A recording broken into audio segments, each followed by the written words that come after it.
आइए देखते हैं आज की 50 बड़ी खबरें सिर्फ 10 मिनट में। चलिए देखते हैं भारत के सभी राज्यों की खास और बड़ी खबरें। दिल्ली में गर्मी बढ़ने के साथ बिजली की मांग रिकॉर्ड स्तर तक पहुंच गई है। पावर कंपनियों के अनुसार इस साल खपत पिछले साल से ज्यादा रही है। सरकार ने पहले से अतिरिक्त बिजली खरीदने की व्यवस्था की है ताकि कटौती न करनी पड़े। साथ ही लोगों से बिजली बचाने की अपील भी की जा रही है।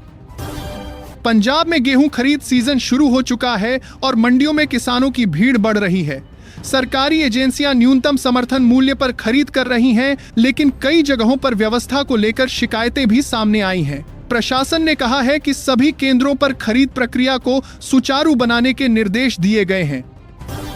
महाराष्ट्र में मराठवाड़ा और विदर्भ क्षेत्रों में पानी की कमी को लेकर चिंता बढ़ गई है।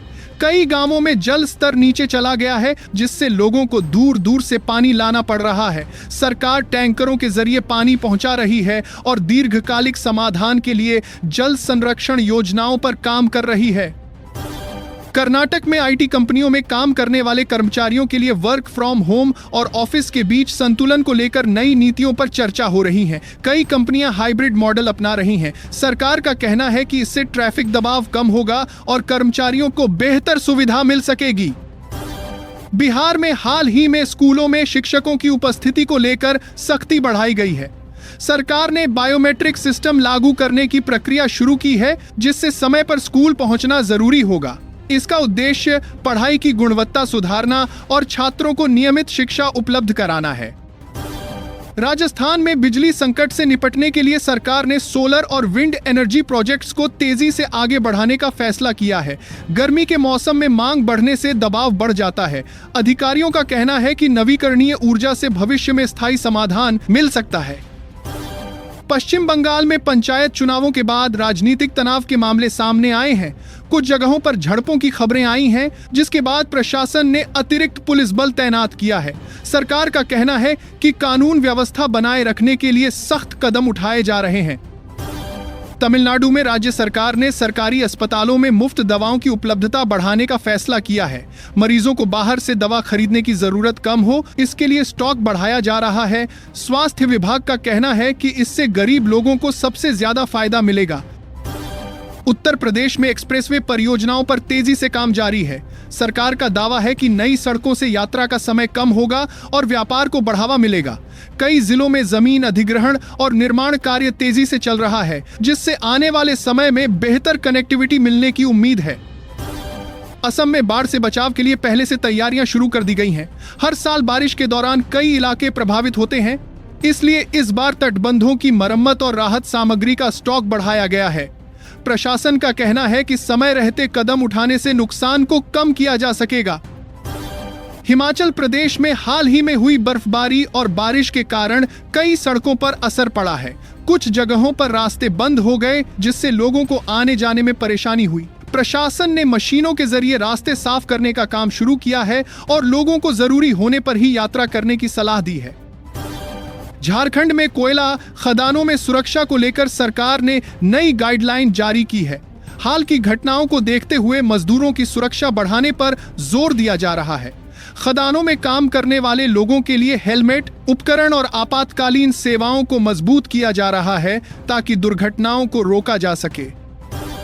आंध्र प्रदेश में कृषि क्षेत्र को मजबूत करने के लिए सरकार किसानों को सस्ती दर पर लोन देने की योजना चला रही है। इससे किसान बीज, खाद और मशीनें खरीद सकेंगे। सरकार का कहना है कि इससे खेती की लागत कम होगी और किसानों की आमदनी बढ़ाने में मदद मिलेगी। छत्तीसगढ़ में वन क्षेत्रों में रहने वाले लोगों के अधिकारों को लेकर नई पहल की गई है। सरकार वन अधिकार पट्टे देने की प्रक्रिया को तेज कर रही है ताकि आदिवासी परिवारों को जमीन का अधिकार मिल सके और वे अपने जीवन को बेहतर तरीके से चला सकें। हरियाणा में सरकारी स्कूलों में बच्चों के लिए मिड डे मील योजना को और बेहतर बनाया जा रहा है। खाने की गुणवत्ता और पोषण पर खास ध्यान दिया जा रहा है। अधिकारियों को नियमित जांच के निर्देश दिए गए हैं ताकि बच्चों को सही और पौष्टिक भोजन मिल सके। तेलंगाना में शहरों में बढ़ते ट्रैफिक को कम करने के लिए सरकार ने नई फ्लाईओवर और सड़क परियोजनाओं को मंजूरी दी है। इससे जाम की समस्या को कम करने में मदद मिलेगी और लोगों का समय बचेगा। निर्माण कार्य को तेजी से पूरा करने के निर्देश दिए गए हैं। ओडिशा में बिजली वितरण व्यवस्था को सुधारने के लिए स्मार्ट मीटर लगाने की योजना शुरू की गई है। इससे बिजली की खपत पर नजर रखना आसान होगा और बिलिंग में पारदर्शिता आएगी। सरकार का कहना है कि इससे उपभोक्ताओं को सही बिल मिलेगा और बिजली चोरी पर भी रोक लगेगी। गुजरात में महिलाओं के लिए स्वरोजगार योजनाओं को बढ़ावा दिया जा रहा है। सरकार छोटे व्यवसाय शुरू करने के लिए आर्थिक मदद और प्रशिक्षण दे रही है। इससे महिलाएं खुद का काम शुरू कर सकेंगी और अपने परिवार की आय बढ़ाने में योगदान दे सकेंगी। बिहार में स्वास्थ्य केंद्रों में दवाओं की उपलब्धता को लेकर निगरानी बढ़ा दी गई है। सरकार ने अधिकारियों को निर्देश दिए हैं कि सभी अस्पतालों में जरूरी दवाएं समय पर उपलब्ध हों। इसका मकसद मरीजों को बेहतर इलाज देना और उन्हें बाहर से दवाएं खरीदने की जरूरत कम करना है। उत्तर प्रदेश में नगर निकायों द्वारा अवैध निर्माण के खिलाफ अभियान चलाया जा रहा है। कई शहरों में नियमों के खिलाफ बनी इमारतों पर कार्रवाई की जा रही है। प्रशासन का कहना है कि इससे शहरों में व्यवस्था बेहतर होगी और भविष्य में अनियोजित निर्माण को रोका जा सकेगा। दिल्ली में गर्मी बढ़ने के साथ पानी की मांग भी तेजी से बढ़ रही है, जिससे कई इलाकों में सप्लाई पर दबाव देखने को मिल रहा है। कुछ कॉलोनियों में लोगों को समय पर पानी नहीं मिल पा रहा है। सरकार ने पानी के टैंकरों की संख्या बढ़ाने और लीकेज ठीक करने के निर्देश दिए हैं ताकि सभी तक पानी पहुंच सके। पंजाब की अनाज मंडियों में अब डिजिटल सिस्टम को बढ़ावा दिया जा रहा है, जिससे किसानों को भुगतान सीधे उनके बैंक खातों में किया जा सके। इससे देरी और गड़बड़ी कम होगी। सरकार का कहना है कि इससे पारदर्शिता बढ़ेगी और किसानों को समय पर पैसे मिल सकेंगे। महाराष्ट्र के मुंबई शहर में लोकल ट्रेनों में बढ़ती भीड़ एक बड़ी समस्या बनती जा रही है। ऑफिस टाइम में लोगों को बहुत परेशानी होती है। रेलवे ने कहा है कि नई ट्रेनों को जोड़ा जाएगा और समय बढ़ाया जाएगा ताकि यात्रियों को कुछ राहत मिल सके। उत्तर प्रदेश में सरकारी अस्पतालों की व्यवस्था को सुधारने के लिए अचानक जांच अभियान चलाया गया है। कई जगहों पर साफ सफाई और स्टाफ की कमी पाई गई है। अधिकारियों को तुरंत सुधार करने के निर्देश दिए गए हैं ताकि मरीजों को बेहतर इलाज मिल सके। कर्नाटक में स्टार्टअप कंपनियों को मिलने वाली फंडिंग में कुछ बदलाव देखने को मिले हैं। निवेशक अब ज्यादा सोच समझकर पैसा लगा रहे हैं। इससे नई कंपनियों को थोड़ी चुनौती मिल रही है, लेकिन मजबूत आइडिया वाले स्टार्टअप को अभी भी अच्छा समर्थन मिल रहा है। बिहार में पंचायत स्तर पर सरकारी कामों को ऑनलाइन करने की प्रक्रिया तेज की जा रही है। अब कई सेवाएं इंटरनेट के जरिए दी जा रही हैं, जिससे लोगों को दफ्तरों के चक्कर कम लगाने पड़ रहे हैं। इससे समय की बचत हो रही है और काम में पारदर्शिता भी बढ़ रही है।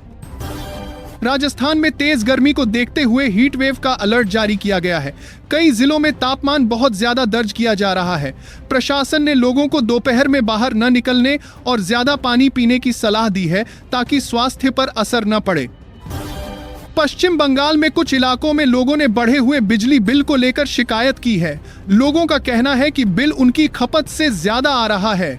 बिजली विभाग ने कहा है कि शिकायतों की जांच की जा रही है और जहां गलती होगी उसे ठीक किया जाएगा। तेलंगाना में बढ़ती गर्मी को देखते हुए स्कूलों के समय में बदलाव किया गया है। अब कक्षाएं सुबह जल्दी शुरू होंगी और दोपहर से पहले खत्म कर दी जाएंगी। इसका मकसद बच्चों को तेज गर्मी से बचाना और उनकी सेहत का ध्यान रखना है।